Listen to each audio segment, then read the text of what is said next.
María Belén. Hola Cris, ¿cómo estás? Muy bien, de nuevo aquí en las buenas y en las malas. Sí, cuando la amistad supera barreras. Y no me canso de repetirles que por favor se suscriban a nuestro canal de YouTube, prendan la campanita, den nuestros likes a nuestras redes sociales, a nuestros videos, a nuestros shorts, a todo lo que tenemos, por favor, para que eso nos ayude a que este contenido se siga viralizando. Y ahora, ¿qué tema tenemos? Ya que estamos tan cercanos a una fecha muy especial para todos, que se ha hecho un poco comercial, pero yo creo que sí es bueno conversar de eso. ¿Qué tema tenemos ahora, Cris? Ta ta ta tan. El amor. ¿Qué será, no? El amor.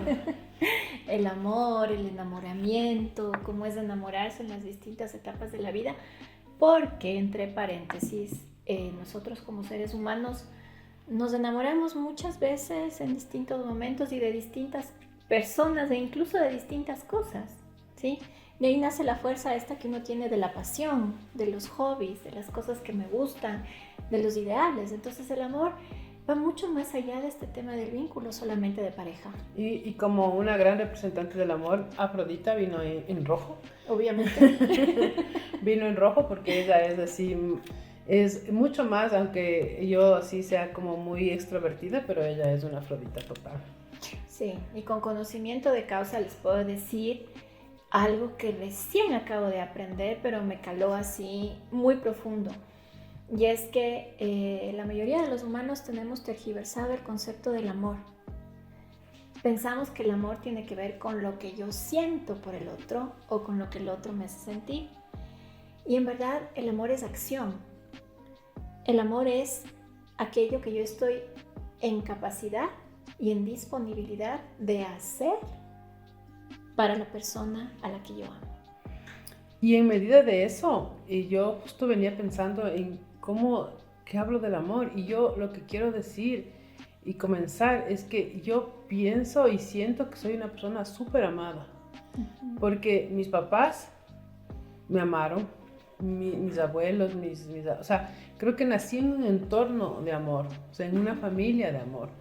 Y eso es súper chévere de darse cuenta y de fijar, porque, o sea, mi mamá, si es que hablamos de acciones, todas, podemos, o sea, todas, Sí, igual a mía. eso, todas las acciones. Y mi papá también, en la medida de su entendimiento también, pero de acciones todas, o sea, no me faltó un plato de comida, no me faltó una casa, no me faltaron cosas chéveres de vivir.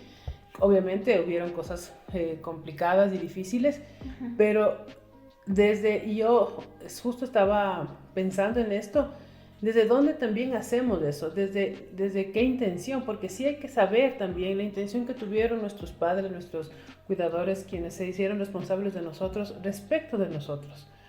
Y yo, en mi caso, no tengo ninguna duda que era desde el amor de verme bien, desde que yo crezca y esté bien y que me desarrolle y todo. Entonces, para mí, a poder ahora decir eso, que he sido una persona amada, es súper importante, porque no hablo desde la carencia, sino hablo desde la abundancia. Entonces, desde ahí, hablar de esto es como un darse cuenta, además, porque uno siempre puede ver el lado que te duele, pero Claro. no el lado de que está súper bien y es todo esto, porque yo creo que fue así. Y si hubieron todos los errores, pero fueron errores desde una buena intención de que yo me desarrolle bien, mis hermanos, yo y todo lo demás. Además, entendiendo que el amor, si es que uno lo ve como esta fuerza vital que te sostiene en la vida, entonces es casi imposible que ninguno de los seres que vivimos en este mundo no hayamos sido amados en algún momento, ¿sí? Quizá de pronto, recordando el tema de las expectativas, no de la forma en la que nos hubiese gustado, pero hay que ser súper conscientes y valorar que fuimos amados de la forma adecuada, justa y perfecta que nuestro ser necesitaba para poder crecer. Porque a veces las distintas formas que tenemos como humanos de amar nos ayudan para poder mirar la vida con una perspectiva diferente.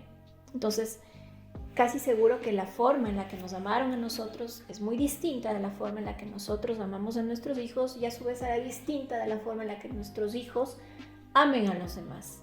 Entonces, comprender que el amor, además de que te lleva a la acción, es como tan grande, tiene tantos matices y tienes tantas posibilidades que lo que nos corresponde es abrirnos a eso, abrirnos a la posibilidad de comprender el amor desde la individualidad de cada persona y reconociendo que cada uno somos seres diferentes, pero maravillosos. Así es. Y bueno, y después de hablar de esta introducción, bueno, ahí es como contarte cómo te ha ido a ti en el amor. Uy, maravillosamente bien. Hemos aprendido bastante. Sí. Aquí unas 2 personas sabias. Sí, sí, entonces es más, si ustedes necesitan algún tipo de apoyo terapéutico y demás, escríbanos, por favor, porque la tenemos clarísima. Pero antes de tenerla clarísima, volvíamos al concepto de las papas fritas en la cabeza, ¿no? Las nuestras, pero. Sí, nuestras papas fritas en nuestra cabeza. Sí, obviamente, porque uno entiende que el amor tiene que ver con aquello que el otro hace por ti, y si el otro no hace lo que tú quieres, entonces no te está queriendo. Y ahí esas son las expectativas. Ajá, sí. Yo creo que pensando en esto de cómo durante las diferentes etapas de la vida uno vive el enamoramiento, es bonito ir como tiempos hacia atrás y acordarse cuando uno estaba de pronto en finales de la escuela, el colegio, cómo es que te enamorabas, ¿no? Cómo es que de pronto algún chico te gustaba y era como la emoción de nos vamos a ver porque hay la fiesta de la amiga y entonces le invitaron a este chico y vamos a bailar juntos y ya qué emoción, me siento feliz. Claro, o sea, yo me acuerdo, bueno, yo en la niñez, poco, porque eso justo, como yo les había comentado en el capítulo anterior de la amistad, para mí fue cosa jodida entablar relaciones con mis pares, pero tenía una súper red de soporte que yo ahora venía pensando en mi familia. Tengo unos primos de mi edad. Un montón de primos. Ajá, tengo un montón de primos. Y esa era mi red social. Y creo que eso era lo que hizo que mi infancia sea como que no me acuerde de este otro lado, sino que sea como... Sí, o sea, no tuve amigos, pero tenía primos, tenía primas, y las primas tenían otros primos, y cuando nos encontrábamos todos éramos un familión. Y eso llenaba mis días, porque además vivíamos cerca, nos encontrábamos en la tarde, y yo tengo un primo que es súper amiguero, y entonces él tenía amigos, y de esos amigos me fijaba, pues esos eran los primeros en los cuales me fijaba, y era como súper platónico, pero no sí. Para nada que se hacía, o sea, que lo aplicábamos, o que le llamábamos, o que nada, sí, simplemente es, él me gusta, y desde esa cosa muy platónica de la cabeza y de la ilusión, y de ahí, y eso me mantuvo a mí hasta como los, no sé, ¿qué será?, 17, porque de ahí, bueno, fui a fiestas de 15 años, me gustaba un chico, pero nunca materialicé nada.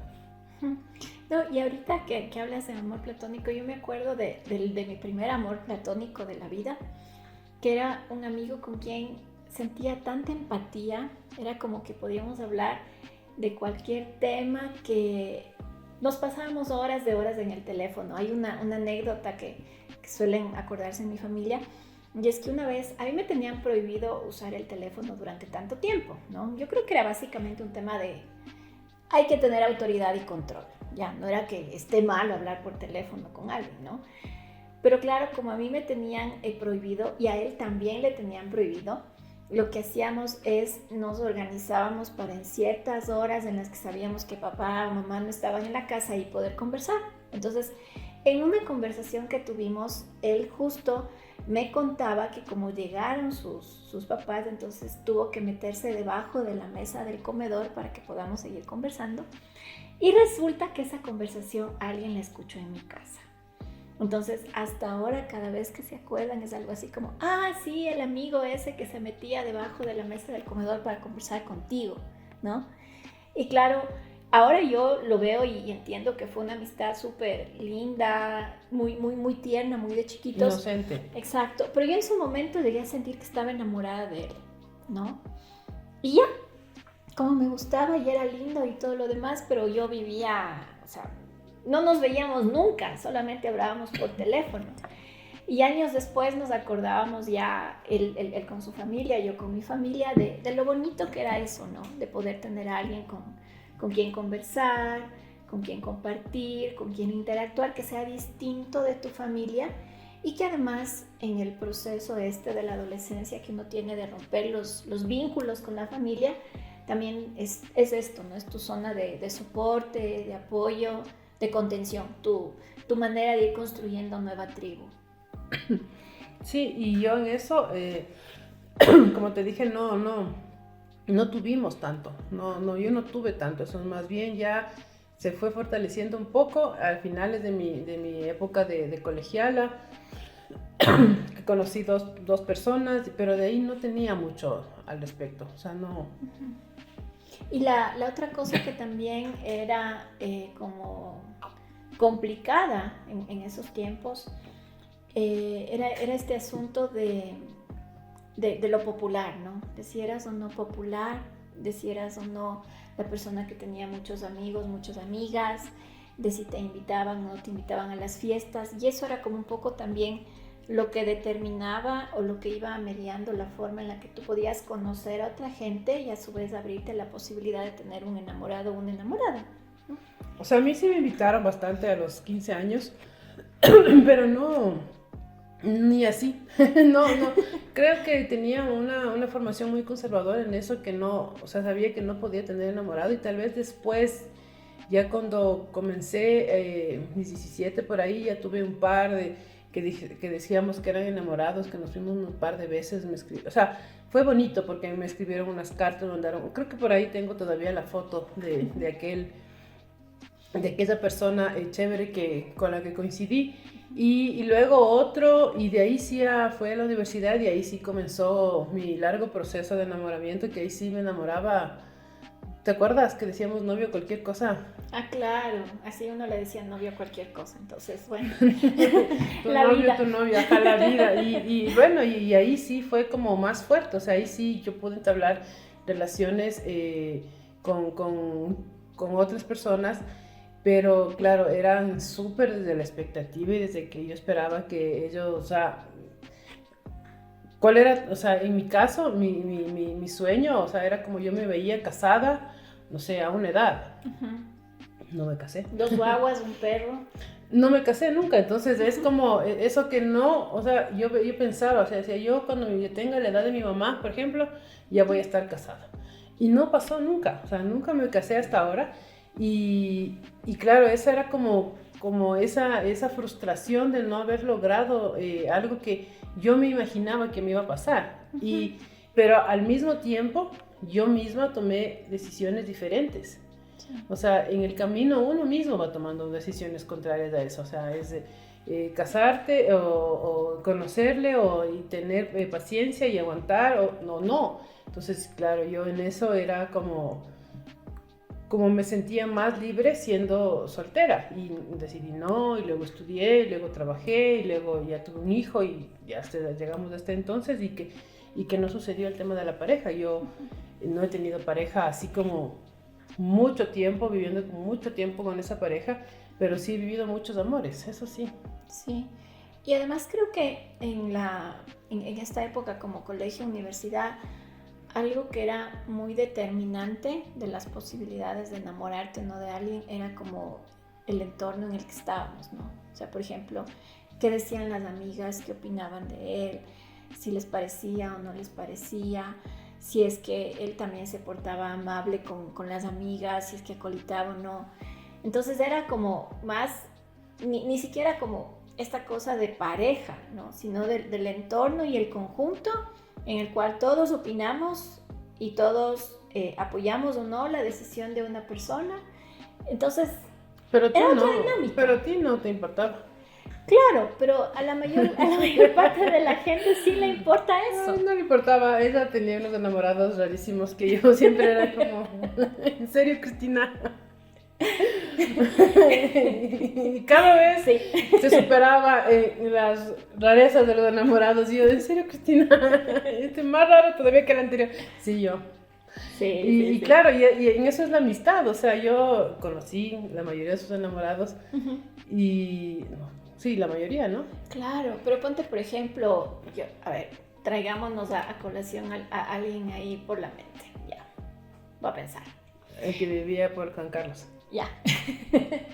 Entonces es algo así como, a veces uno está tan ilusionado o tan metido en la idea de sí, estoy enamorado, me gusta esta persona, es la persona ideal para mí. ¿Qué buscabas tú cuando te enamorabas? ¿Qué buscabas en esa época? Yo creo que sobre todo alguien con quien poder tener este vínculo del que tuve con este amigo inicial. O sea, alguien con quien poder hablar de cualquier tema, que sientas que es empático contigo, que sientas que te podía cuidar. ¿Ya? O Porque sea, ella tenía 4 novios y yo seguía enamorada del mismo. Así más o menos era la dinámica.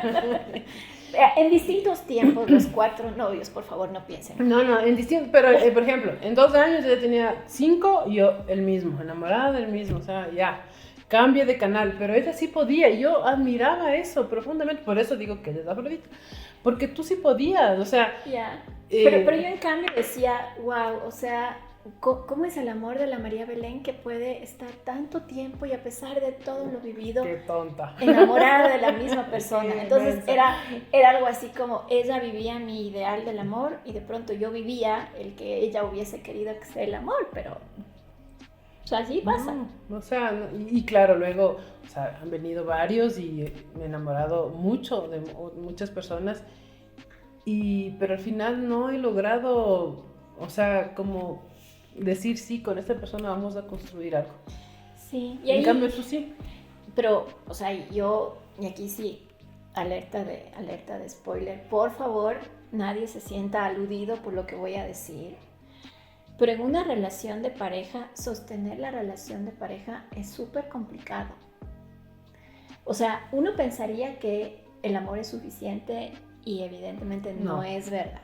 ¿Ya? El amor no basta, sí es. Exacto, ya, porque van desde todo lo que tiene que ver con la cotidianidad, el hecho de los distintos círculos familiares, de amigos, de trabajo que puedes tener, el tema de los valores, de los principios, de la forma en la que fuiste criado, el tema de cómo es que tú ves la gestión de las cosas, del dinero, de si es que nos gusta salir, nos gusta quedarnos en la casa. Hasta cosas tan chiquitas como cómo yo dejo el orden o el desorden en el baño o en la cocina, ¿ya? Entonces, son todas estas cosas de la convivencia y de la cotidianidad que uno cuando piensa en enamorarse asume que ya las da por hecho. Entonces, como yo estoy tan enamorada de ti, voy a ser capaz de soportarlo todo, aguantarlo todo. O cambiarte. O cambiarte, o te voy a cambiar, ¿ya? O yo me voy a acoplar a ti para soportar lo que hay que soportar, o yo voy a hacer todo lo que hace falta para que tú cambies. Bueno, entonces, ¿qué pasa al final? ¿Cómo es que se logra tener una relación? Porque ella tiene una relación larga y estable, y yo, mientras ella tuvo una relación larga y estable, ahora yo he tenido varios, ¿ves? Se dio la vuelta. La vida funciona así. La vida funciona así, y claro, o sea, en mi caso, con guagua, o sea, que tuve que tener muchísimo cuidado de no transferirle a mi hijo mis decepciones amorosas, porque mientras el Nico tiene 12 años, va a cumplir, tuve que tener enamorados, tuve enamorados, y claro, tuve que no transferirle a mi hijo esta cosa porque sí, o sea, no me fue bien, no se concretaron, digamos, no es que no me fue bien, no se concretó una pareja estable, digamos, esa es como la conclusión de esto, pero sí, o sea, me he dado cuenta que sí, que parejas sí he tenido y he tenido oportunidades. Y ahora tú cuéntanos, ¿cuál es el secreto para durar tanto tiempo? Es algo que yo nunca me hubiese imaginado, pero es día a día decidir continuar con esa persona. O sea, el amor sí es un acto de la voluntad. Sí. A mí me dijeron eso cuando tenía, ¿qué? 22, 23 años, y yo, ¿cómo va a ser un acto de la voluntad? O sea, no si entendía. nace del corazón. Claro, si yo le quiero y eso me supera, ¿cómo? No, sí ha sido así. No, sí. Cuando totalmente. ya te supera todo eso, sí es un acto de la voluntad. Claro, porque además te das cuenta que pasa la atracción, pasa el tema físico, la emoción, la calidez del momento, las iras, el enojo y todo lo demás. Entonces, si es que estás en capacidad de a esa persona que sabes que tiene todos los defectos del mundo y sabiendo que tú también tienes todos los defectos del mundo, cada día decir, ok, hoy decido continuar contigo esta vida, entonces ahí uno puede hacer algo. Porque esto de hasta que la muerte nos separe, estemos viejitos y demás, no es real.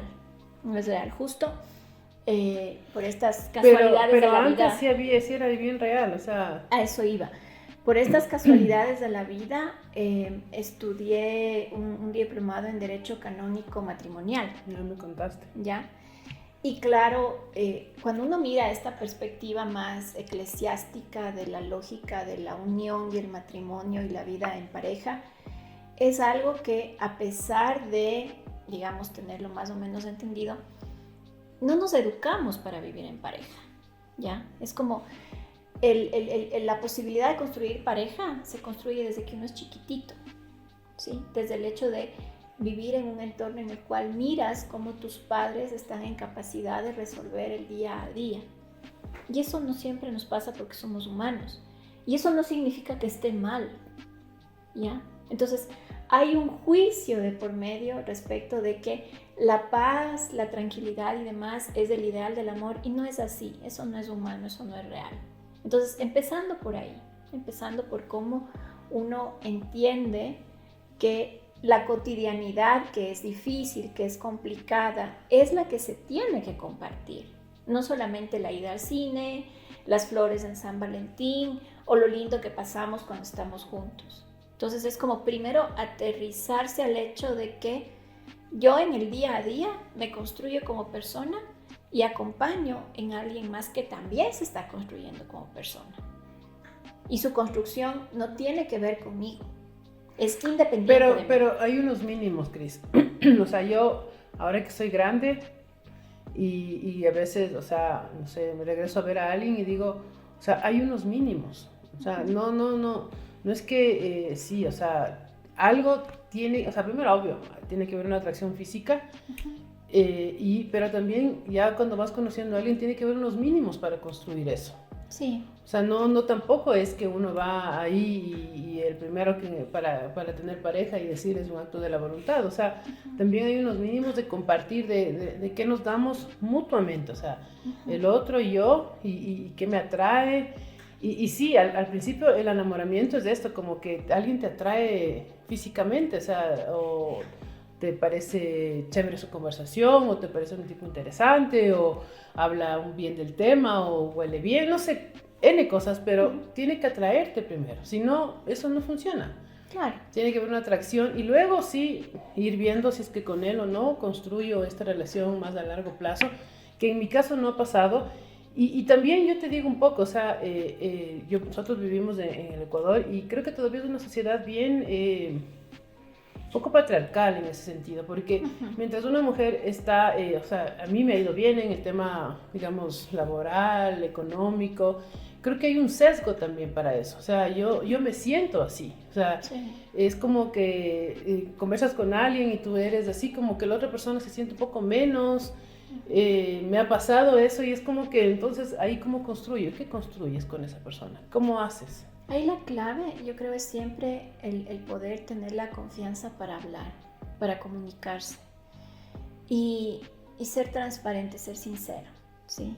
En la medida en que si hay algo que a mí no me gusta, me molesta de ti o me incomoda de ti, poder decirlo y a su vez del otro lado tener como la apertura para escuchar, entendiendo que lo que me dices tú que no te gusta de mí no es algo que está en contra de mí, ¿sí? Sino yo debo escuchar tu opinión y con base en eso yo también formar mi opinión y tomar una decisión. O sea, yo he tenido conversaciones durísimas con parejas cuando he tratado de ser honesta, tal vez he sido muy, no sé. Balde de agua fría. Eso. Sí, modulemos. Eso. Y yo les digo que de eso hay que modular, hay que, o sea, saber también no herir, porque, y este es parte del aprendizaje, o sea, en ese momento tenía 20 y pico de años, o sea, todavía estaba chiquita, Y claro, o sea, me fue pésimo, o sea, se terminó súper mal esa relación por yo ser honesta y sincera y decir las cosas como son. Y creo que sí hay que... Creo que este tema se merece una parte 2. Sí, yo creo que en la parte 2 podemos conversar sobre qué es el amor incondicional y qué es la compasión, que son dos cosas fundamentales para que una pareja se pueda sostener. Sí, porque ahorita creo que este tema tiene más de qué hablar. Hemos hablado desde la parte ya de cómo nos fue y ahora sí podemos ir concretando en sustancias, en la sustancia del amor. Entonces, eso podemos ver en los siguientes capítulos. Muchas gracias por habernos escuchado y no se olviden, suscríbanse a nuestro canal. Y denos like en todas nuestras páginas, en nuestras redes sociales y nos vemos en 15 días.